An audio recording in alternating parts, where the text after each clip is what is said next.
창세기 24장은 이삭의 결혼 이야기입니다.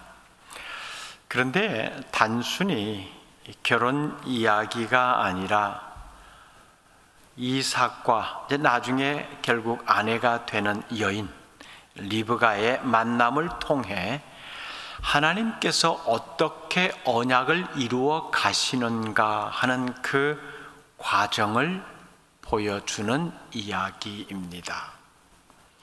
언약의 하나님, 우리가 그렇게 하나님을 표현하는데, 하나님은 아브라함에게 약속을 주신 내용들이 있습니다.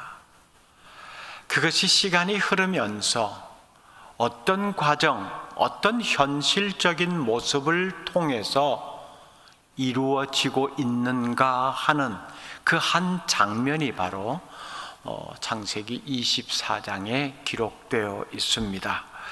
한편의 단편 영화 같다라는 생각이 듭니다.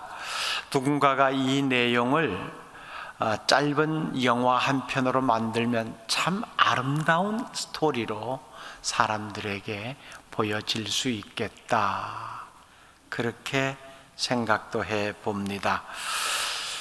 이 이야기를 통해 우리는 하나님의 인도하심을 신뢰하는 것이 얼마나 중요한지, 그리고 그 하나님의 인도하심에 응답하는 우리의 순종의 모습이 또 얼마나 큰 의미를 가지고 있는지도 알게 됩니다.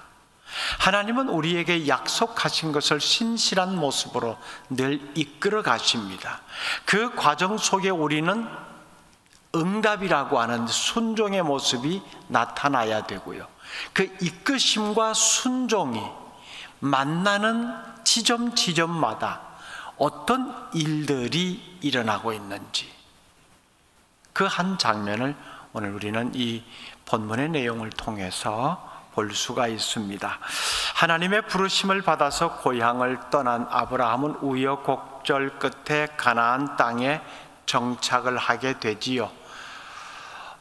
많은 세월이 흐른 다음에 하나님께서 약속하신 대로 아브라함의 몸에서 난 아들 이삭을 얻게 됩니다. 그것도 100세의 말입니다. 그렇게 귀한 아들을 얻었지만은 그 아들이 제물로 드려질 뻔했습니다. 사라질 뻔했어요.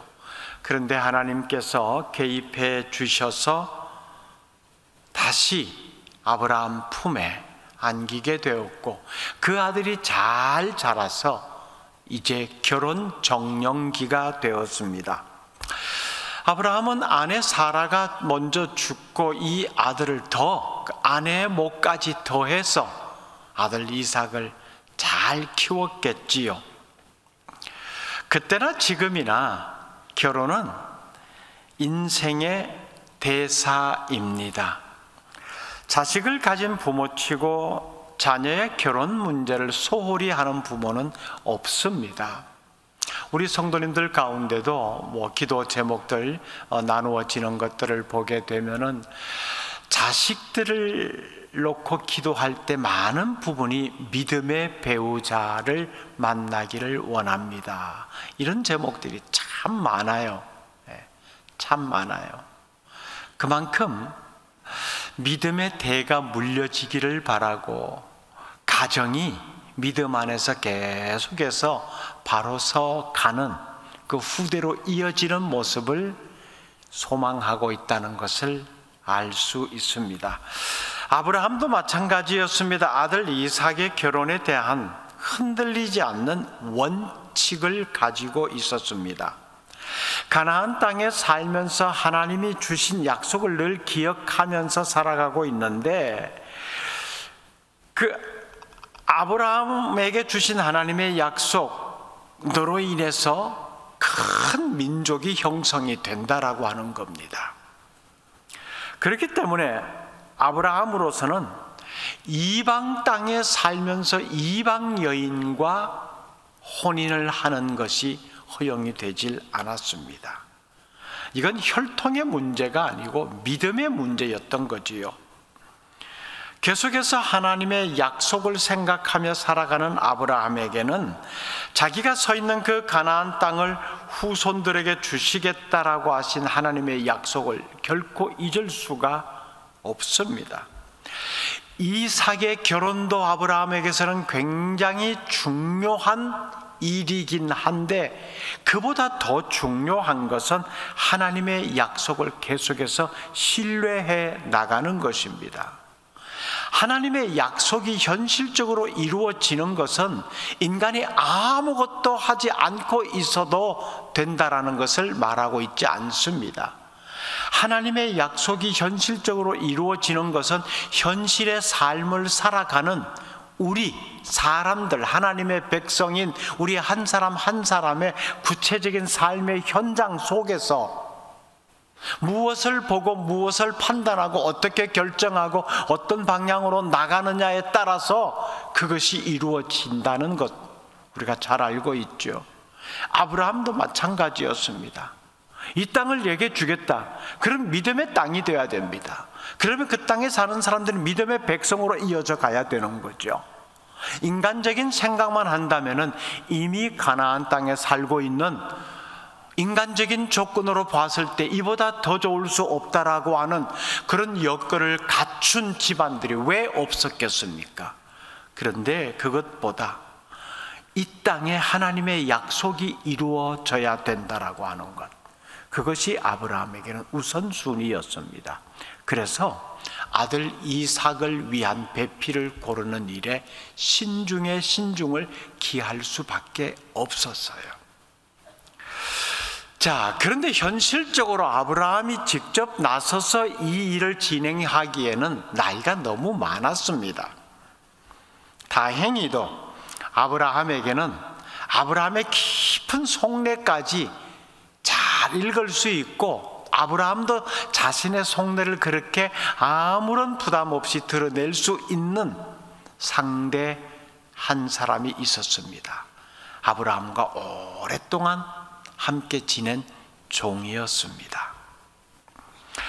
종이라고 하지만은 사실은 거의 아들처럼, 자식처럼 그런 관계로 지내왔겠다라고 충분히 추측할 수 있는 모습입니다.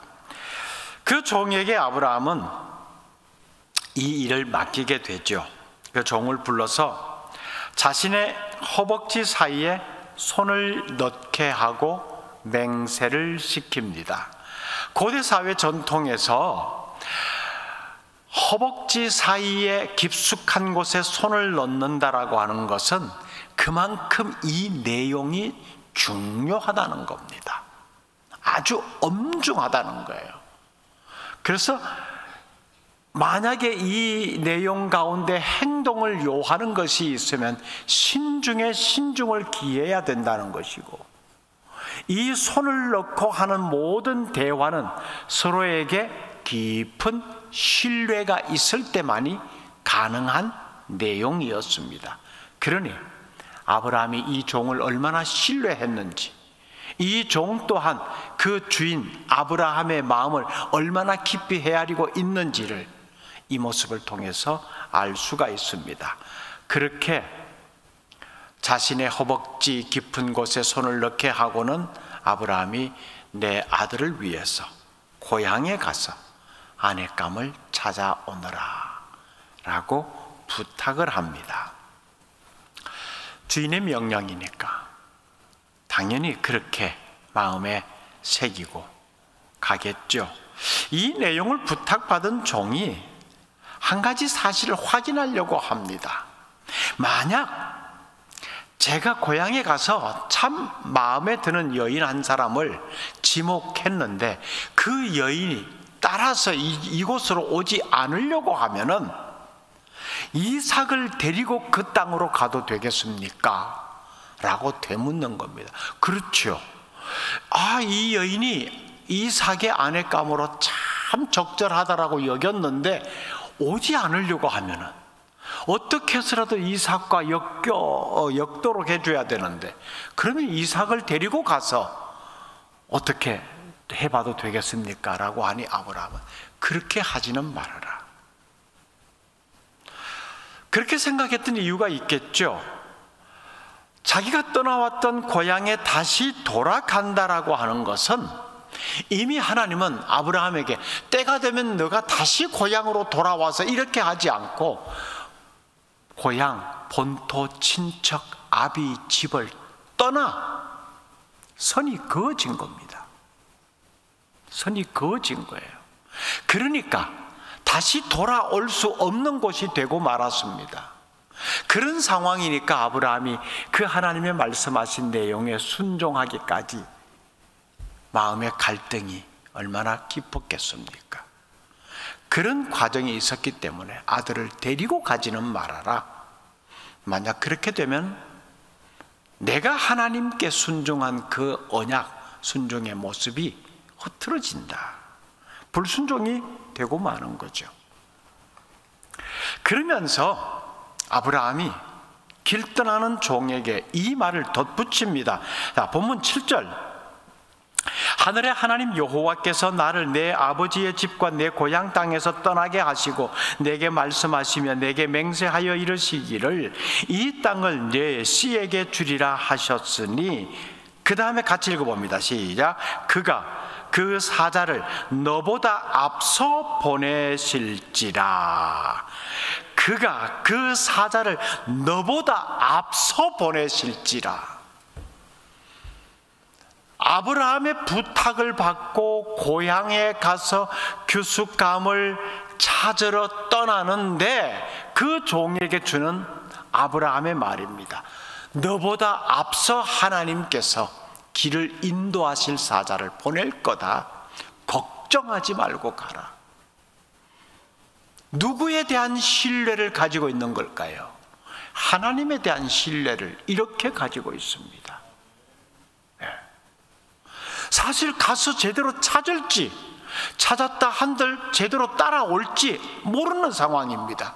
그런 상황 속에서 아브라함이 너보다 먼저 그 사자를 보내실 거다. 걱정하지 말고 가라, 이겁니다. 얼마나 아브라함이 하나님의 약속을 믿고 따르고 있는지를 보게 됩니다. 이삭의 결혼은 단지 한 개인의 결혼이 아닙니다.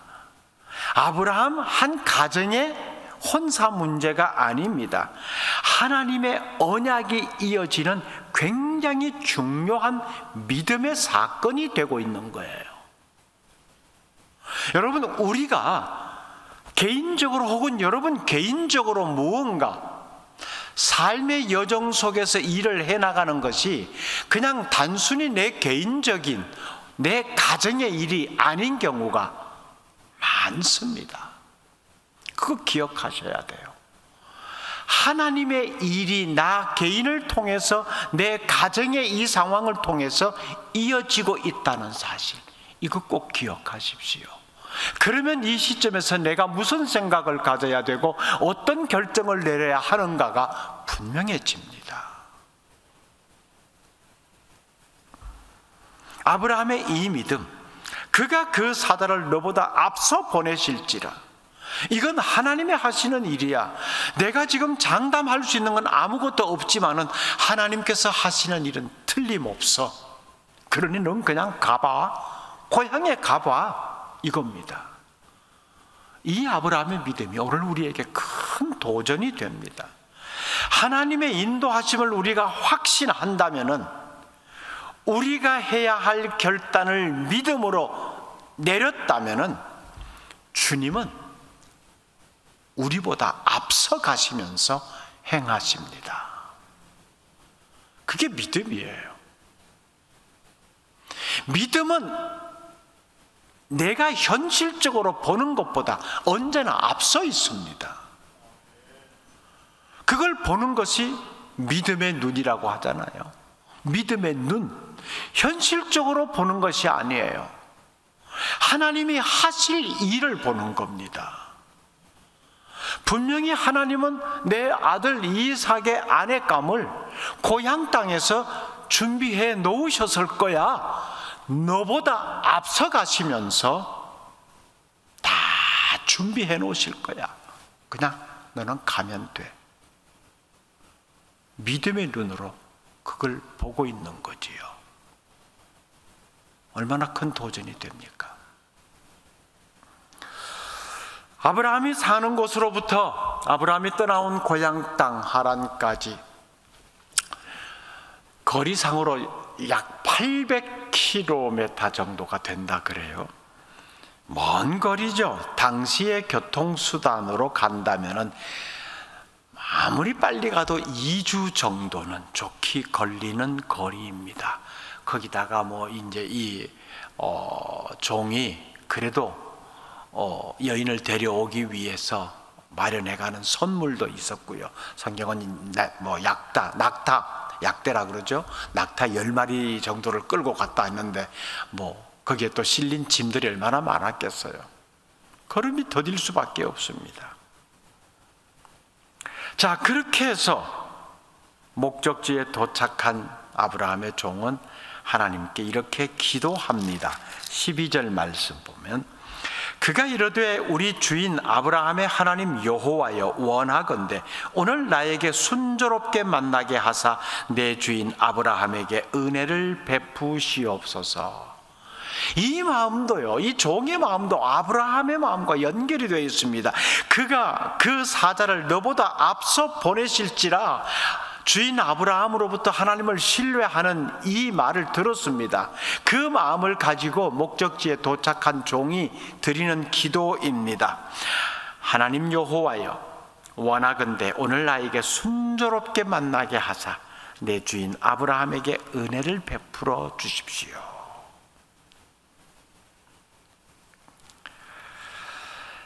기도가 여기서 끝나지 않고요, 이어지는 기도, 이게 참 놀랍습니다. 우리 13절 14절 제가 읽어볼게요. 성중 사람의 딸들이 물 기르러 나오게 사오니 내가 우물 곁에 서 있다가 한 소녀에게 이르기를 청하건대 너는 물동이를 기울여 나로 마시게 하라 하리니 그의 대답이 마시라 내가 당신의 낙타에게도 마시게 하리라 하면 그는 주께서 주의 종 이삭을 위하여 정하신 자라 이로 말미암아 주께서 내 주인에게 은혜 베푸심을 내가 알겠나이다.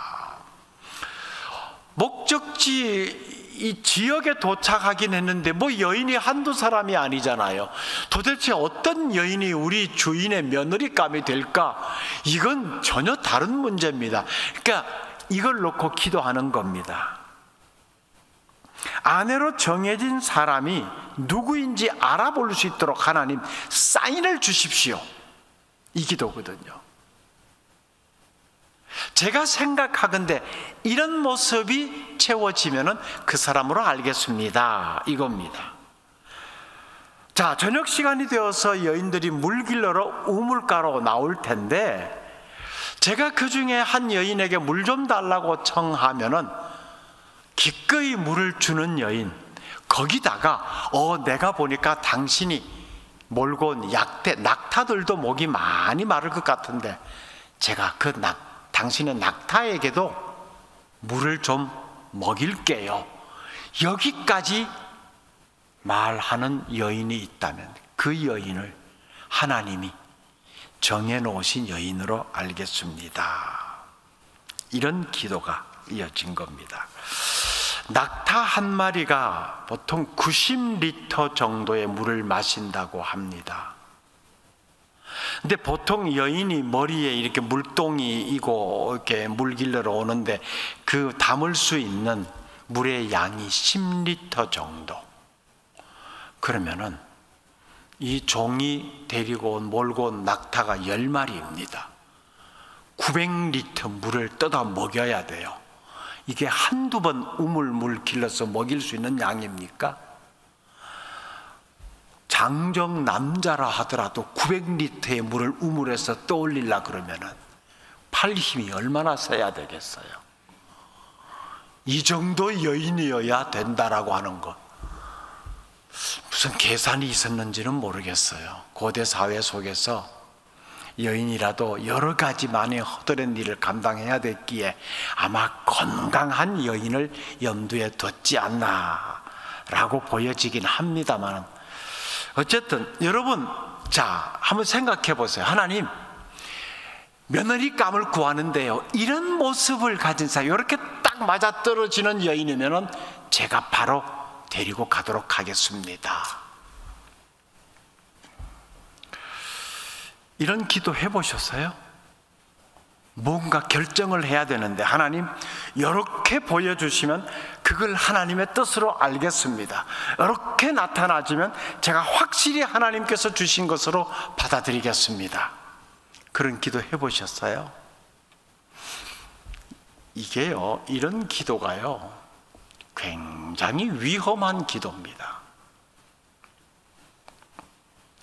근데 이런 위험한 기도 우리 현실적으로 많이 해요. 저도 가끔 주변에서 이런 내용의 기도를 드리는 분들 봤습니다. 가령 이런 겁니다. 아이가 대학교를 진학할 때 몇 군데 학교를 놓고 선택합니다. 하나님, 어느 학교를 가는 것이 좋겠습니까? 기도합니다. 근데 기도 중에 이렇게 나와요. 하나님, 요 몇 개 중에요, 우리 아이에게 전액 장학금을 주겠다 하는 학교가 있으면 그 학교를 하나님께서 주신 학교로 알고 보내겠습니다. 충분히 가능한 기도죠? 좋잖아요. 세 학교 중에 두 학교는 아무 연락이 없는데 한 학교로부터 전액 장학금을 주겠다. 이건 하나님의 사인이다. 혹은 직장 인터뷰를 하러 가는데 반드시 가야 될 상황인데 가기 싫은 마음도 있어요. 기차 타고 서울로 갑니다. 하나님, 여기에 도착했는데 기차 놓치면 가지 말라는 신호로 받아들일게요. 기차 놓쳤네요? 하나님의 뜻이다. 조금 더 나가면요, 이런 경우도 있어요. 하나님, 이렇게 부모가 잡아놓은 상황이라 어쩔 수 없이 제가 선보러 나가는데요, 그 여인이 입고 있는 옷가지 중에 붉은색 하나만 있으면은 제가 그 여인입니다, 하나님께서 보내신 여인입니다 하고 그냥 받아들일게요. 그거 없으면 제가 바로 돌아섭니다. 그럴듯하지요? 하나님의 뜻을 구해야 되는데 뭔가 사인이 있어야 될 것 아니에요. 성경에 기드온이 양털 뭉치를 가지고 그런 기도를 한 상황이 기록되어 있죠. 양털에만 이슬이 머금도록, 양털에만 이슬이 묻지 않도록. 비슷한 내용이죠, 오늘 본문의 내용이. 자, 여러분, 이런 기도 어떻게 생각하세요? 이거요, 자신이 사인을 정해놓고 그대로 응답하게 해달라고 하는 것 아닙니까? 그래서 위험하다는 겁니다. 하나님을 조종하는 경우가 될 수 있어요. 이렇게 해주셔야 돼요. 제가 사인 정해놨습니다. 그 사인대로 나타나면 하나님의 뜻으로 받아들일게요. 성경에 이런 우리가 쉽게 이해하는 이것도 사인인데 라고 할 수 있는, 또 본문처럼 이렇게 아브라함의 종이 드린 기도, 하나님은 그대로 응답해 주셨어요. 결론적으로는 그 성경의 방법인데 라고 쉽게 생각하면 안 됩니다. 이건 굉장히 특별한 경우입니다. 특별한 경우. 성경에 나타난 모든 것이 다 보편적이다라고 생각해 보면은, 성경에서 누가 말 한마디 하니까 죽어버렸더라 그러면 나도 말 한마디 하면 죽어야 돼요.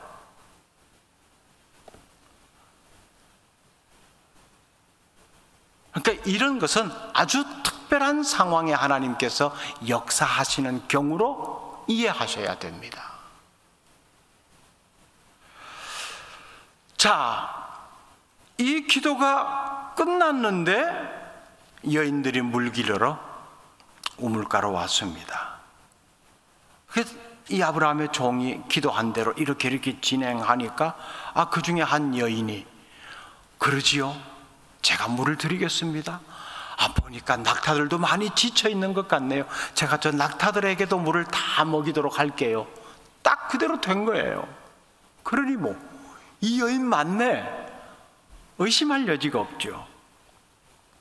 하나님의 사인으로 받아들였습니다. 그리고 그 여인에게 고맙다라고 인사하며 선물을 주고는 가서 어른들께 인사를 좀 드리고 싶다라고 해서 여인을 따라가서 그 가족들에게 자기를 소개하고 여기까지 온 자초지종을 이야기합니다. 결국 리브가라고 하는데, 이 여인이 리브가라는 이름을 가진 여인이죠. 가족들과 의논한 후에 이삭과 결혼하기로 결단합니다. 본문으로 다 읽진 않았지만 24장 58절에 보면요, 58절입니다. 리브가를 불러 그에게 이르되 네가 이 사람과 함께 가려느냐? 그가 대답하되 가겠나이다. 가겠나이다. 아까 우리 7절에서 그가 그 사다를 너보다 앞서 보내실지라 아브라함이 말했고, 그 전에 이 종이 떠나기 전에 만약 저 여인이다 싶었는데 여인이 따라오지 않으면 어떡하겠습니까? 이삭 데리고 갈까요? 데리고 가지 마라. 그건 내가 허락하지 않는다. 그런데 보세요, 종이 걱정한 일은 일어나지 않았습니다. 리브가가 얘기합니다. 가겠습니다. 따라 나선 거지요. 아브라함의 믿음대로 된 겁니다. 하나님의 사자가 너보다 앞서서 다 준비할 것이다. 자, 리브가의 입장에서도 이 결단은 쉬운 결단이 아니었겠지요. 그러나 그녀의 믿음 또한 얼마나 깊은 믿음을 가졌는가를 볼 수 있습니다. 자신의 미래를 알 수 없지만은 하나님의 인도하심을 따라 가겠다라고 하는 대답인 거죠. 낯선 곳이잖아요. 아브라함을 참 많이 닮았다 여겨집니다. 이게 믿음의 사람의 모습입니다. 그렇게 종은 다음 날 이 여인을 데리고 돌아옵니다. 아브라함 가정에 다시 웃음꽃이 피었겠지요. 어머니를 잃고 많이 무거운 마음도 있었을 텐데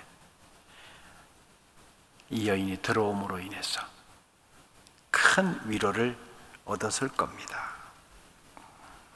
여러분, 아브라함도 그렇고 선뜻 따라 나선 리브가도 그렇고 믿음이라고 하는 이 단어와 그들의 삶이 연결되어 있음을 보게 됩니다. 우리도 마찬가지입니다. 하나님을 믿습니다 라고 표현합니다. 우리 모두 다 하나님을 믿는 사람들이죠. 그러면 하나님을 믿고 산다는 것의 의미가 무엇일까요? 하나님을 믿습니다. 하나님을 믿고 사는 사람들입니다. 하나님을 믿고 산다는 의미 말입니다. 그게 뭘까요? 하나님의 다스림을 인정하는 겁니다. 물론 우리가 하나님의 다스림 인정하죠. 만유를 다스리시는 분이십니다. 우주를 만드신 그분께서 친히 모든 만드신 것을 다스리시는 분입니다. 그리고 역사를 주관하시고요, 다 그렇게 고백합니다. 특히 이런 고백은 기도 문장 가운데 너무나 자주 사용됩니다. 그러나 더 구체적인 다스림의 인정이 필요합니다. 내 삶 속에서 매일매일 매 순간 실제로 나를 다스리고 계신다라고 하는 거죠. 그게 필요한 거예요. 그 다스림을 인정하는 겁니다. 우리가 적어도 하나님을 믿는 사람으로서 하나님이 이 우주를 다스리시는 분이다, 그 부정하지 않습니다. 역사의 주관자라는 것도 부정하지 않습니다. 좀 더 좁혀보면 정말 하나님은 내 인생, 나 개인의 인생을 친히 이끌어 가시는 분이다, 이 고백까지 오는 데는 많은 시간이 걸립니다. 그것이 인정이 되어져야 돼요. 믿음의 출발입니다. 믿음의 출발, 한 발을 내딛었다면 하나님이 나를 다스리신다. 이걸 고백하는 겁니다. 아브라함의 생애가 지금 그렇게 왔다는 것을 우리는 계속해서 살펴왔습니다. 오늘 리브가가 이삭의 아내가 되기 위해서 종을 따라 나선 그 발걸음에서도 이 모습은 봅니다. 자신의 미래가 어떻게 될지, 한 번도 만나본 적이 없는 남자를 만나서 산다는 것, 굉장히 불안할 수도 있는데 가겠습니다.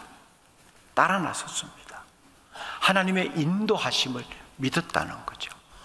그분은 내 삶을 이끌어 가시는 분이십니다.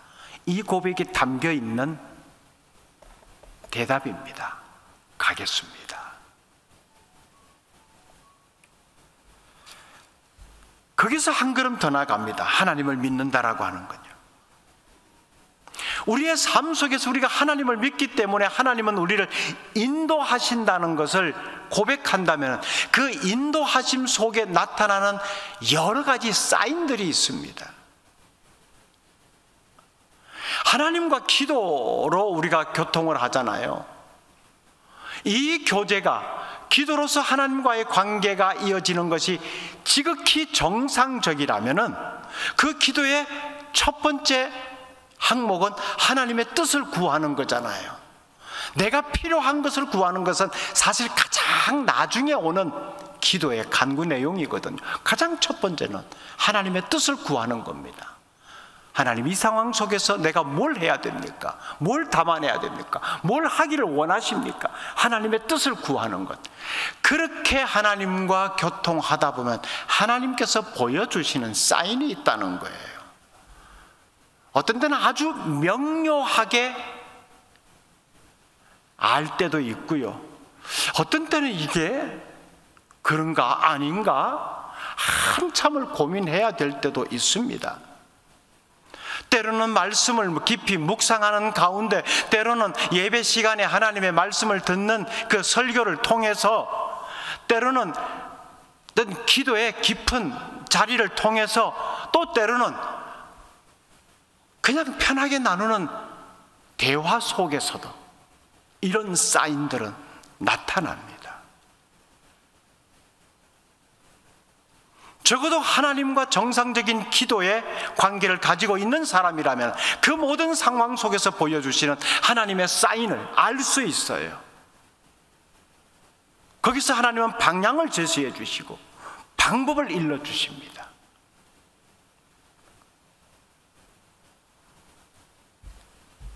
물론 이것이 처음부터 제대로 되어지는 것 아닙니다. 믿음의 사람. 그래서 계속해서 하나님과 기도가 정상적으로 이어지는 사람에게서 볼 수 있는 사인입니다. 점점 그 사인을 읽을 수 있는 눈이 밝아져요. 그렇게 되면은 인생살이의 실수가 현저히 줄어든다는 겁니다. 왜? 하나님이 보여주시는 사인을 읽었기 때문에. 그 사인은 이렇게 이끌어 가시는구나라고 내가 확인할 수 있는 거잖아요. 이 방법으로 이끄시는구나, 이 방향으로 이끄시는구나, 그걸 알 수 있는 것 아닙니까? 그렇게 되면은 그 다음에 따라와야 되는 모습이 있습니다. 보여주신 사인에 순종하는 겁니다. 당연한 거죠. 사인을 통해서 하나님이 일러주시는 방법, 방향 그대로 순종해야 되는 것이 믿음으로 산다는 것에 대한 의미입니다. 하나님이 사인을 주시는데 저건 내가 생각하기에 안 맞는 것인데, 이 방법은 아닌데, 이 방향은 아닌 것 같은데 라고 거부한다면 그 인생 망가지는 거예요. 쉬운 예를 하나 들어볼게요. 요즘 야구 시즌 다시 이제 시작됐죠. 예. 기아팀이 금년에도 좋은 성적 거두기를 응원해 봅니다. 자, 야구할 때 보면 감독의 역할이 굉장히 중요한데 그 중에 가장 눈여겨보는 것은 감독이 선수, 타자들에게 보내는 사인입니다. 타자는 들어가서 개인적인 욕심에 이거 내가 공 한번 잘 골라서 홈런 한 방 때리고 싶다. 그 욕심 안 가진 선수들이 어디 있겠어요? 근데 전체 경기를 운영하는 감독의 입장에서는 너 지금 이 타선에 들어서서 너는 희생 플라이 때려야 돼. 그냥 한 방 멋지게 공중으로 날아올려. 사인을 보냅니다. 사인이 참 재밌죠. 하여튼 상대 팀이 못 읽어낼 오로지 감독과 선수만이 아는 사인을. 그러면은 타석에 들어선 선수는 고개를 끄덕입니다. 감독이 보낸 사인 그대로 희생 플라이 때리죠. 자기는 홈런 치고 싶었어요. 근데 희생 플라이를 때려쳐야 그 팀이 이긴다는 겁니다. 이때 선수는 감독의 사인을 정확하게 제대로 잘 읽어야 돼요. 그리고 반드시 그 사인 따라야 됩니다. 마찬가지예요. 우리 인생의 감독은 하나님이세요. 계속해서 사인을 보내시는데 하나님 그거 아니에요. 난 지금 홈런 때리고 싶어요. 한 방 멋지게. 아니야, 너 희생 플라이 때려야 돼. 지금 번트야, 번트.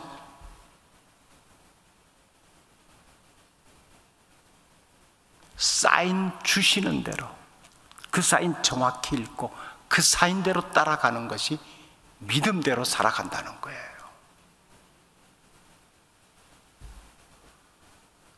여러분, 믿음으로 산다는 것, 그겁니다. 하나님이 내 인생 세밀한 부분까지 헤아리셔서 이끌어 가신다라고 하는 고백으로 시작되는 것이고, 그렇게 이끄심에 나타나는 많은 사인들을 볼 수 있어야 되는 것이고요. 그렇게 보여진 사인에 순종하는 것, 그게 믿음대로 살아간다는 의미입니다. 여러분 어떻습니까? 하나님께서 매일매일 실제로 여러분을 다스리고 계심을 믿고 계세요? 우리의 신앙적 고백이 엄청난 것, 이것만이 위대한 고백이 아닙니다. 하나님이 온 우주를 다스리십니다. 지금도 역사의 주인이시고 주관자가 되십니다. 분명히 위대한 고백입니다. 그러나 정말 하나님이 원하시는 고백이 있다면, 하나님, 나 같은 인생도 어떻게 챙겨주십니까? 어떻게 나 같은 인생까지 그렇게 세밀하게 헤아리고 살펴주셔서 이끌어가고 계십니까? 고맙습니다. 감사합니다. 내 인생을 이끄시는 하나님 믿습니다. 이 고백이 더 중요한 거예요. 하나님이 보여주시는 사인, 읽을 수 있는 눈을 가지고 있습니까? 계속해서 사인을 보내시는데 저게 뭐지? 저게 뭐지? 나보고 어떡하라는 말이야? 도대체 무슨 사인이, 무슨 의미야 저게? 홈런을 치라는 거야? 번트를 대라는 거야? 이걸 못 읽기 때문에 인생이 힘들어지는 거예요.